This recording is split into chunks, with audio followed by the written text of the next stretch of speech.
Hello friends, अभी तक के चैप्टर में हम समझ चुके हैं मैटर की स्टेट्स के बारे में।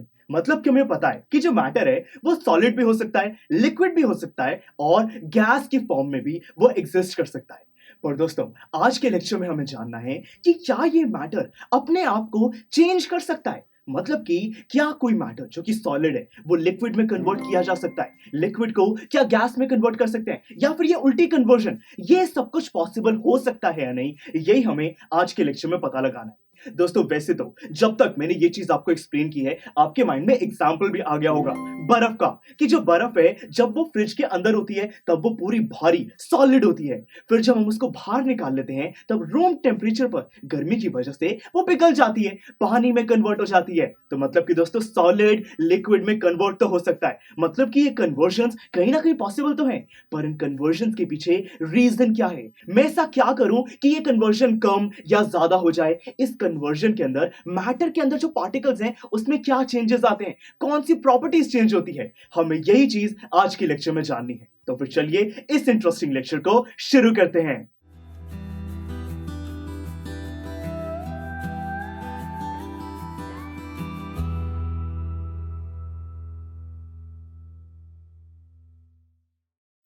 तो दोस्तों, आज के लेक्चर में हमें वो जो कन्वर्जन को समझना है उसको सही तरीके से विजुअलाइज करने के लिए आइए एक एक्सपेरिमेंट करते हैं। बहुत ही आसान सा है। हम कुछ ऐसा करेंगे कि एक कंटेनर लेते हैं, उसके अंदर थोड़ी सी बर्फ डाल देते हैं, आइस क्यूब्स डाल देते हैं। अब इसका टेम्परेचर चेक करने के लिए साथ में थर्मोमीटर भी लगा देते हैं। फिर स्टूडेंट्स, हमें सिंपली इस कंटेनर को थोड़ा सा हीट करना है, मतलब कि इसको गर्म करना है। तो हम क्या करेंगे, नीचे हल्की सी आग लगा देंगे और फिर ये गर्म होना शुरू हो जाएगा। तो जैसे जैसे ये गर्म होगा, आप नोट करोगे कि ये जो थर्मोमीटर है इसके अंदर टेम्परेचर राइज होने लगेगा। फिर दोस्तों, एक मोमेंट ऐसा आएगा कि यहाँ पे जो बर्फ है वो थोड़ी सी पिघलनी शुरू हो जाएगी, मतलब कि थोड़ी सी आइस पानी में कन्वर्ट हो जाएगी। और दोस्तों, उस टाइम आप ध्यान से देखना, टेम्परेचर होगा 0 डिग्री सेल्सियस, मतलब कि टेम्परेचर इंक्रीज हो रहा होगा। और जैसे ही 0 डिग्री सेल्सियस आएगा, यहाँ पे बर्फ पानी में कन्वर्ट होना शुरू हो जाएगी। अब दोस्तों, ध्यान से आपको नोटिस करना है, जैसे जैसे और हीट एनर्जी आप सप्लाई करते रहोगे, ये जो टेम्परेचर है ये इंक्रीज नहीं होगा।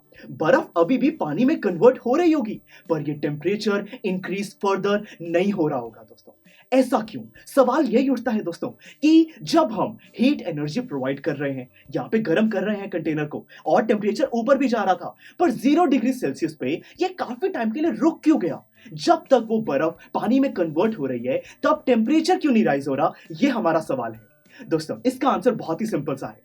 देखिए, मैंने आपको बताया था कि जो पानी है और जो सॉलिड है, कहने का मतलब है कि सॉलिड और लिक्विड में दोस्तों फर्क क्या है, कि सॉलिड के अंदर पार्टिकल्स के बीच में जो फोर्स ऑफ अट्रैक्शन होता है, वो फोर्स जिसकी वजह से पार्टिकल एक साथ रह पाते हैं, वो फोर्स ज्यादा होता है इन कंपैरिजन टू लिक्विड के केस में। यही फर्क है दोस्तों।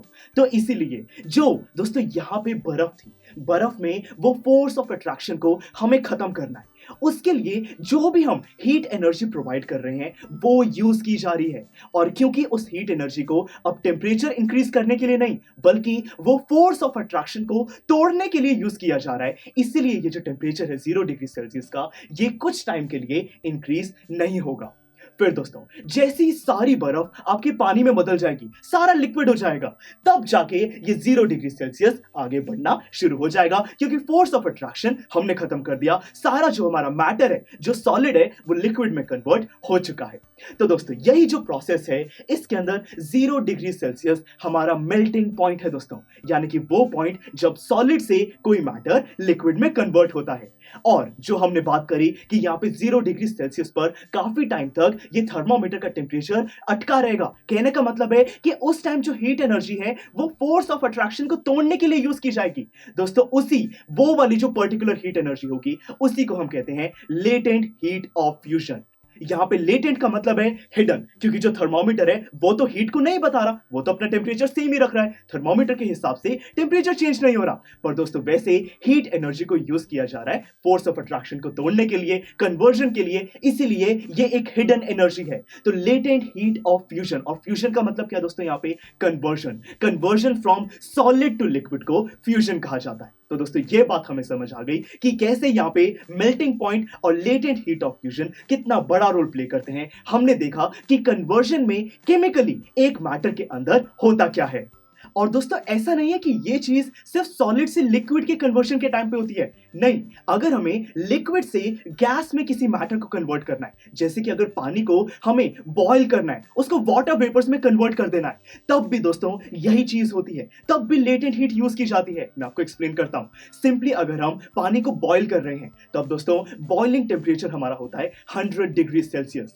100 डिग्री सेल्सियस पे पानी यहाँ पे वाटर वेपर्स में, गैस में कन्वर्ट होना शुरू हो जाएगा।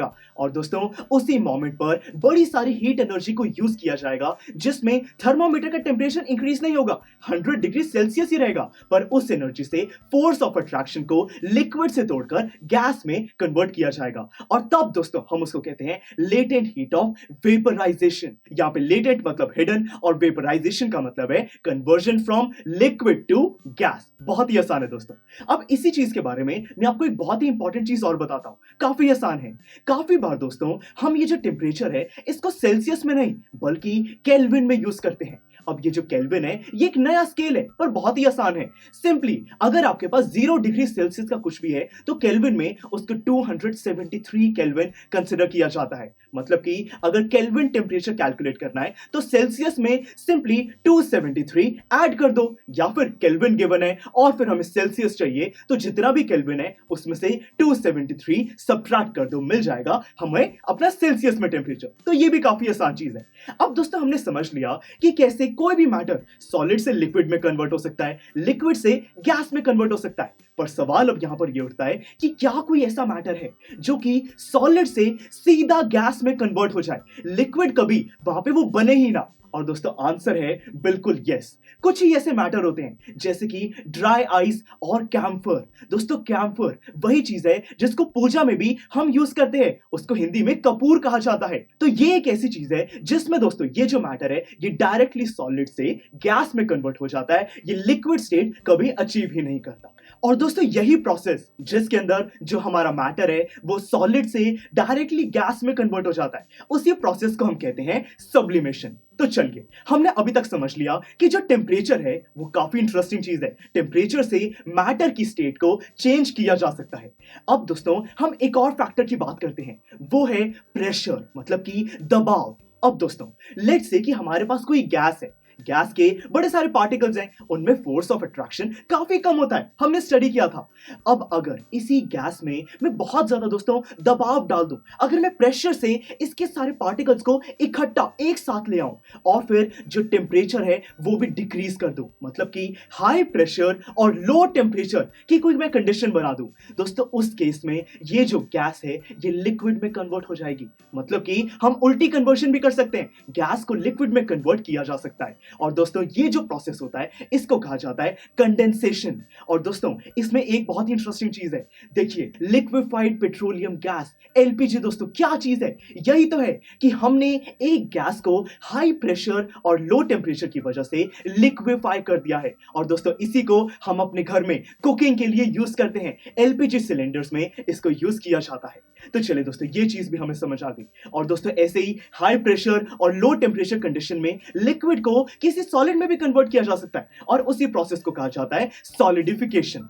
तो मतलब कि ये चीजें तो काफी इंटरेस्टिंग है, हमें समझ आ गया कि टेम्परेचर और प्रेशर ये दो ऐसे फैक्टर्स हैं जिससे कि हम कैसे भी जो मैटर है उसको अलग अलग तरीके से कन्वर्ट कर सकते हैं। अब स्टूडेंट्स आपको ये इंटर कन्वर्जन ट्रायंगल बहुत अच्छे से समझ आ जाएगा। देखिए हमें किसी सॉलिड को लिक्विड में कन्वर्ट करना है, उस प्रोसेस को कहते हैं फ्यूजन। अगर लिक्विड को गैस में कन्वर्ट करना है तो वेपराइजेशन। अब अगर कोई गैस और सॉलिड के बीच में डायरेक्ट कन्वर्जन हो रही है, लिक्विड स्टेट हम अचीव नहीं कर रहे हैं, तब उसको कहा जाएगा सब्लिमेशन।